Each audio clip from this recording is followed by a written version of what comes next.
और अब बात करते हैं उस तस्वीर की जो राजस्थान को एक बार फिर से डराने लगी है, क्योंकि जश्न मनाने की जरूरत नहीं है बल्कि जरूरत से ज्यादा सतर्क और जागरूक रहने की जरूरत है। शादी में बाध्यता हट चुकी है, स्कूलों में बाध्यता हट चुकी है, बाजारों में सतर्कता घट चुकी है और इसी वजह से कोरोना के आंकड़े बढ़ चुके हैं। आज हम आपको बताएंगे कि क्या वाकई में तीसरी लहर की दस्तक इसको कहें या फिर लापरवाही का परिणाम कहें।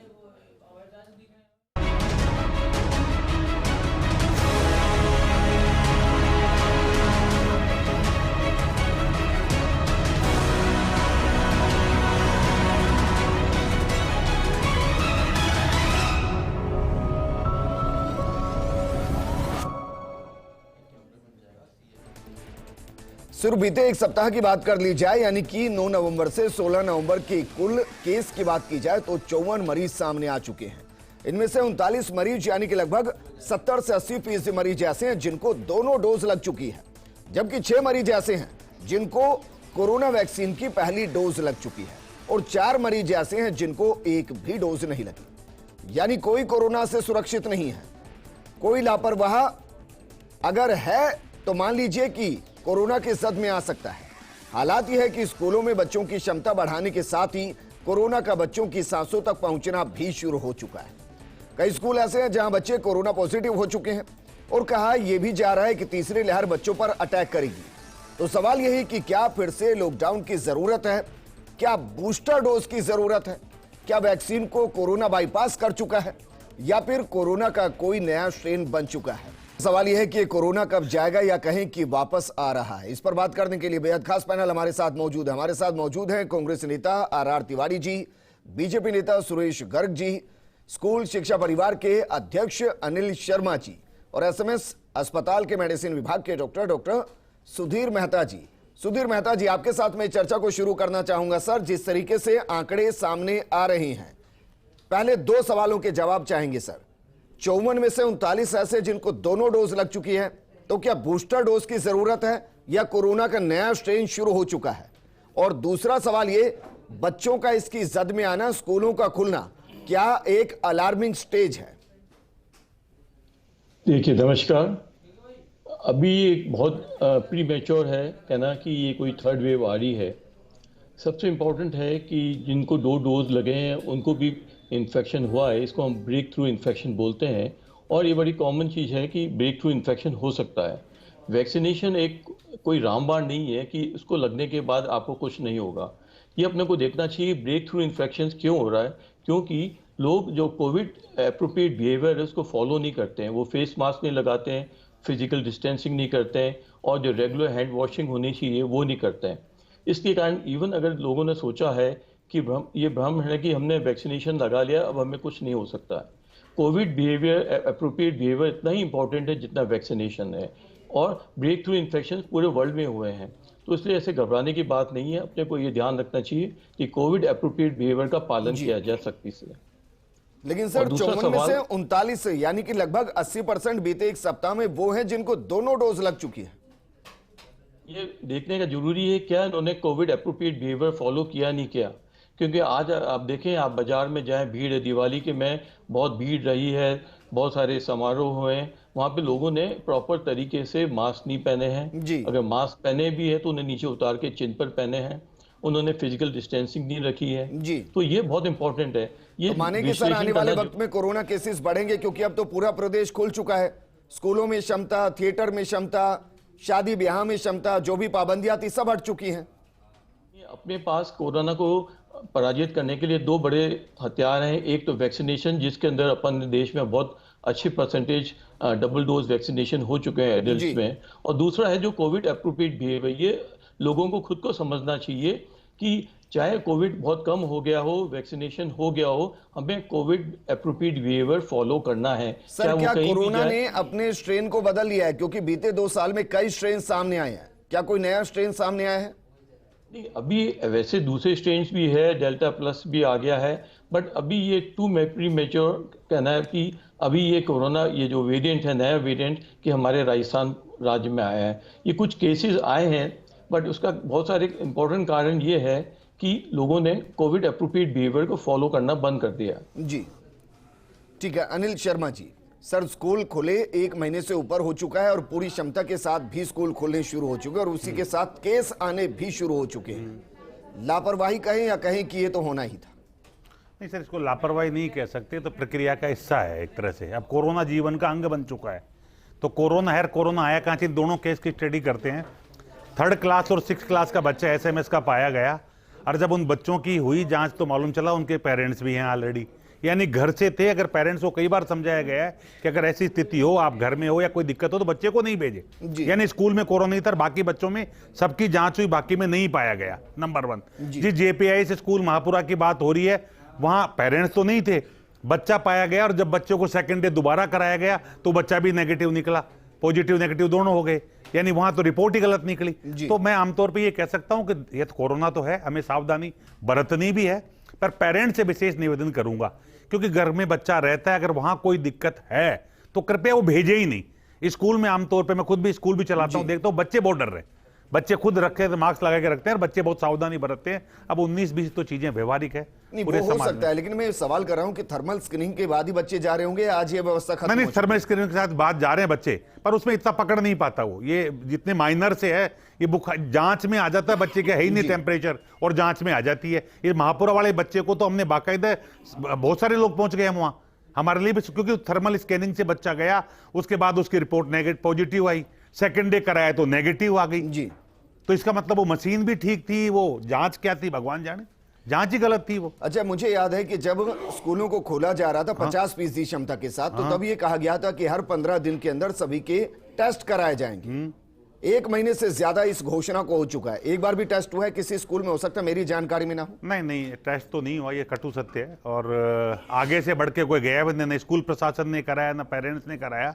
पर ये जरूर है कि जैसे अब एक हादसा हुआ तो SMS ने टेस्ट करा लिया, कल वो JPIS में वो वहां करा लिया, अब बाकी हम लोग प्रिकॉशन ले रहे हैं, हम ले रहे हैं, जहां कोरोना आएगा वहां टेस्ट करा लेंगे। क्या कर रहे हैं, इसका 2 चीजें हैं इसमें, एक बार 2 बड़ी दिक्कतें हैं इसमें।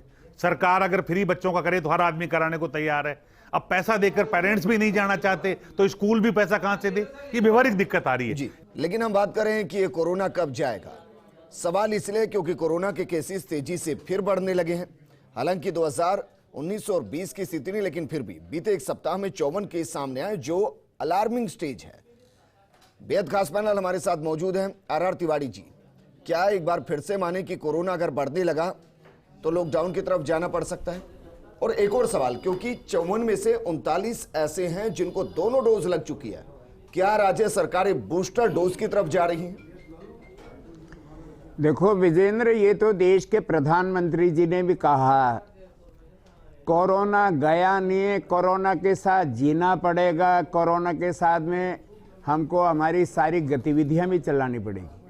सवाल है कि 39 लोगों को डबल डोज लग गई और 4 लोगों को सिंगल डोज लगी जी। अभी सुधीर भंडारी जी को मैं सुन रहा था, ये हम सब की मानवीय कमजोरी है, हमारी लापरवाही है। डबल डोज या अगर इंजेक्शन लगा भी लिया। लापरवाही से मुझे याद आया सर, ये लापरवाही नहीं कि ये कहा गया था कि स्कूल खुलने के बाद हर 15 दिन में टेस्ट होंगे, एक मॉनिटरिंग टीम बनाई जाएगी जो रैंडम चेक करेगी। लगभग 1.5 महीना हो चला है, अब मुझे 2 स्कूल ऐसे बताइए जब 15 दिन के बाद सैंपलिंग हो गई हो। विजेंद्र भाई, 15 तारीख से हमने फुल कैपेसिटी से खोलने का आदेश दिया है और 15 तारीख गए दिन ही था, 14 तारीख तक तो 50% ही था। मैं अनिल भाई बैठे खुले थे, अनिल शर्मा जी बैठे, मैं इनसे पूछना चाहता हूं, जब हमने पाबंदी लगा रही थी, ये स्कूल फॉर्म वाले लगातार हम पर दबाव डाल रहे थे कि हमारी शिक्षण संस्थाएं बंद हो जाएगी, हम सब बर्बाद हो जाएंगे। स्कूल खोलने से मना सारी व्यवस्थाएं तो निजी स्कूल संचालक को करनी चाहिए। अगर आज SMS में आए हैं या किसी भी प्राइवेट स्कूल में है, ठीक है, क्योंकि मेरे पास बाकी मेहमान भी मौजूद हैं। अनिल शर्मा जी, एक लाइन में मुझे बताइए, 1.5 महीना हो चला है, 15 दिन के अंदर सैंपलिंग हर स्कूल में होनी थी, जांच होनी थी, हो क्यों नहीं पाई? जिम्मेदार कौन? सैंपलिंग होने की जो थी, सरकार ने घोषणा की थी, सरकार करे, पैसा कौन दे उसका? अरे सरकार तो सरकार दे पैसा, बैठी है, तो फीस थोड़ी दे रहे हैं। करके गए क्या आप चिकित्सा केंद्र पे अपने बच्चों को लेकर के? सरकार दूर दूर तक तैयार नहीं है। अगर ईमानदारी से देखो ना, आप ईमानदार देखो तो सरकार दोगली है, सरकार धोखेबाजी कर रही है। बच्चों की जिम्मेदारी भी आपको लेनी पड़ेगी। मैं ले रहे हैं ना, आप हम तो ले रहे हैं, तो हम थोड़ी करेंगे जांच? चिकित्सालय से जांच कौन करे? आसपास की डिस्पेंसरी मैं ये वालों कहना से चाह रहा संपर्क हूं, करते लेकिन हैं। अनिल कितने शर्मा जी, बच्चे इस कहाँ बात कर लोगे? जिम्मेदारी हम कुछ तो बनती होगी सर। सर, दो आप चीज़ मुझे है। बताइए कि कितने स्कूल ऐसे हैं जिनमें 15 दिन के अंदर सैंपलिंग नहीं हुई और स्कूल ने लिख कर दिया हो मैं ये कहना कि हमारे चाह यहाँ रहा हूं, सैंपलिंग लीजिए। मैं बता दूं आपको, कोई जिम्मेदारी तो बनती कि होगी पहली सर बात स्कूलों तो के लिए। लिखित निर्देश में दूर दूर तक कहीं नहीं है, ये मौखिक ठीक है, नेताओं के आप ये कह रहे हैं निर्देश है। मौखिक आदेश था, कहीं इसलिए नहीं है। बुला दिया अब गया। करे कौन ठीक है, उसको? सुरेश गर्ग पैसा जी, कौन दे उसका? सुरेश गर्ग जी, अलार्मिंग सिचुएशन है सर। क्या केंद्र सरकार इस तरफ सोच रही है कि अगर दोनों डोज लगने के बाद भी कोरोना हो रहा है, हालांकि पहले भी कहा गया था कि माइल्ड कोरोना हो सकता है, जिंदगी का खतरा नहीं होगा, कोरोना हो जाएगा लेकिन जिंदगी बच जाएगी दोनों डोज लगने के बाद, फिर भी क्या बूस्टर डोज के लिए सोचा जा सकता है? देखिए सोलंकी जी, ये दोनों डोज लगो चाहे एक डोज लगो, प्रधानमंत्री मोदी जी ने हमेशा कहा कि भाई आप सोशल डिस्टेंसिंग और जो कोरोना की जो गाइडलाइंस है उसको फॉलो करो। आज राजस्थान में हो क्या रहा है कि सब चीजें इन्होंने 100% खोल दी है। 100% खोलने का इनका मकसद ये है कि कल जैसे मैच है, कल यहाँ पे भारत और न्यूजीलैंड का मैच है। अरे सुनिए भाई, अरे सुनिए कि या तो आप बोल लीजिए, इनसे बुलवा लीजिए, सोलंकी जी इनसे बुलवा लीजिए, ये बोल देंगे जिनको इनको बोलना है। तिवारी जी को बुलवा लीजिए, मुझे बोलने की जरूरत नहीं है, तिवारी जी से बुलवा लीजिए। एक मैच को जरूरत नहीं है, तिवारी जी से बुलवा लीजिए। वक्त की कमी है। लेकिन सुरेश गर्ग जी, यूपी के अंदर बड़ी बड़ी रैलियां हो रही है तब दिखाई नहीं दे रहा है सर? मैं सोलंकी जी, राजस्थान के अंदर रैलियां होती है तब दिखाई नहीं देता बीजेपी की? मैं यही कहना चाह रहा हूं कि जहां भी लापरवाही होगी वहां कोरोना के केसेस बढ़ेंगे। क्या कल भारत और न्यूजीलैंड का मैच है तो क्या अपने बेटे को प्रमोट करने के लिए 100% सप्ताह से मैच खोला गया है क्या? मैं ये जानता हूं कि कल एसएमएस स्कूल के अंदर कोरोना पॉजिटिव आए हैं तो उनको स्कूल को बंद करना पड़ा। तो आपको 100% सप्ताह से खोलने की कहां, जब आपको पता है कि अभी तीसरी लहर आने की अंदेशा है, तो कहां जरूरत है कि मतलब ये चीजें खोलने की है? तो आप ये देखिए कि कोरोना में सीधी सीधी लापरवाही हो रही है। आज राजस्थान में टेस्टिंग क्यों नहीं हो रही है? आज टेस्टिंग बहुत कम हो गई है राजस्थान के अंदर। राजस्थान के अंदर टेस्टिंग की लापरवाही हो रही है। पहले कभी लाखों लोग टेस्टिंग होती थी, 10,000 5,000 है। आज वैक्सीनेशन की देखिए, आज 1 लाख की टेस्टिंग वैक्सीनेशन हो रहा है। रुक जाइए सुधीर मेहता जी, सर बीते 5-7 दिन के अंदर देखा है कि सैंपलिंग कम हुई है, टेस्टिंग कम हुई है, उसके पीछे की कोई खास वजह? ये ऐसे सैंपलिंग कम नहीं हुई है।